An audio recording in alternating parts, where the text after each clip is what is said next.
Haribol, ako po si Ernie, student ng mantra meditation dito sa Cagayan de Oro.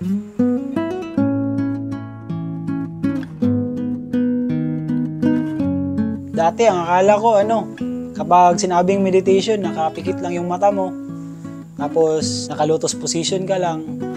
Pwede rin naman pala kahit nagcha-chant ka, kumakanta ka, o sumasayaw ka. Ang importante lang doon, yung main point mo sa meditation ay nakafocus ka kay God.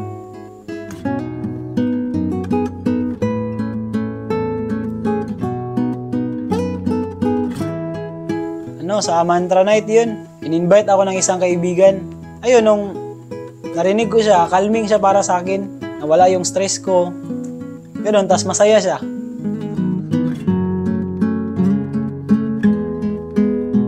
Dati, magulo yung isip ko. Madali lang ako ma-stress sa maliliit na bagay. Nung nakapag-meditate ako, ayun, nadisiplina ko yung sarili ko. Lalo na sa social media. Parati ako nakatutok sa cellphone dati, pero ngayon, may pagbabago na.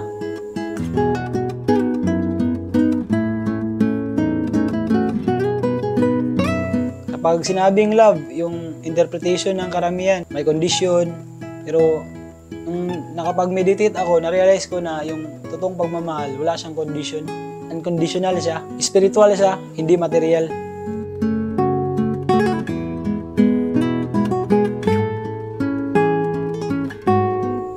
Mayabang ako dati, nasa false ego ako ba? Tapos mahilig ako sa bisyo, mahilig akong gumala. Pero nung nakapag-meditate ako, na-realize ko na hindi pala tayo yung katawan. Spiritual pala tayo. Yun, yung inahanap ko na pleasure ngayon, iba na eh. Sobra pa sa temporary pleasure. Eternal na pleasure yung inahanap ko na ngayon. Mas naging masaya ako na nakakapag-focus ako kay God. Haribol, namaste.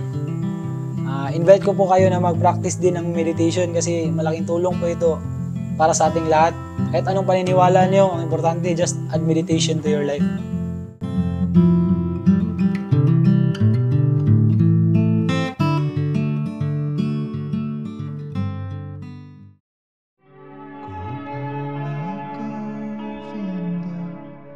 Right.